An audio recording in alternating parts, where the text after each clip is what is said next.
ಪ್ರಯಾಗ್ರಾಜ್ನಲ್ಲಿ ನಡೆಯುತ್ತಿರುವ ಮಹಾಕುಂಭಮೇಳದಲ್ಲಿ ಬೆಂಕಿ ಕಾಣಿಸಿಕೊಂಡಿದೆ. ಇದಕ್ಕೆ ಕಾರಣ 2 ಗ್ಯಾಸ್ ಸಿಲಿಂಡರ್ನ ಸ್ಫೋಟ. ಸ್ಫೋಟಗೊಂಡ ಸಿಲಿಂಡರ್ 100ಕ್ಕೂ ಹೆಚ್ಚು ಟೆಂಟ್ಗಳಿಗೆ ಅಂಟಿಕೊಂಡಿತು. ಬೆಂಕಿಯು ಆಕಾಶಕ್ಕೆ ಏರುತ್ತಿರುವ ದೃಶ್ಯವನ್ನು ಕಂಡ ಭಕ್ತರು ಆತಂಕದಲ್ಲಿ ಓಡಿ ಹೋದರು. ಆದರೆ ವಿಪತ್ತನ್ನು ಎದುರಿಸಲು ಧೈರ್ಯಶಾಲಿ ಅಗ್ನಿಶಾಮಕ ಸಿಬ್ಬಂದಿ ಮುಂದೆ ಬಂದರು. ಅವರು ತಮ್ಮ ಶ್ರೇಷ್ಠ ಶ್ರಮದಿಂದ ಬೆಂಕಿಯನ್ನು ನಿಯಂತ್ರಣಕ್ಕೆ ತರುವ ಮೂಲಕ ಹೆಚ್ಚಿನ ಹಾನಿಯನ್ನು ತಪ್ಪಿಸಿದರು. ಅದೃಷ್ಟವಶಾತ್ ಯಾರಿಗೂ ಗಾಯವಾಗಲಿಲ್ಲ ಎಂಬುದನ್ನು ಖಚಿತಪಡಿಸಿದರು. ಸರ್ಕಾರದ ಧೈರ್ಯವು ಈ ಘಟನೆಗೆ ಹೊಸ ರೂಪವನ್ನು ನೀಡಿತು.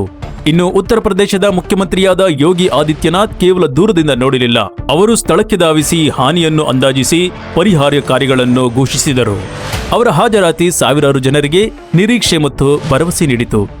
ಇನ್ನು ಈ ರೀತಿಯ ಘಟನೆ ನಮಗೆ ದೊಡ್ಡ ದೊಡ್ಡ ಸಭೆಗಳಲ್ಲಿ ಸುರಕ್ಷತೆ ಮುಖ್ಯ ಎಂಬುದನ್ನು ನೆನಪು ಮಾಡುತ್ತದೆ. ವಿಡಿಯೋ ಇಷ್ಟ ಆದರೆ ಲೈಕ್ ಮಾಡಿ, ಶೇರ್ ಮಾಡಿ. ಹೆಚ್ಚಿನ ಸುದ್ದಿಗಾಗಿ ಪೇಜ್ನ ಫಾಲೋ ಮಾಡಿ.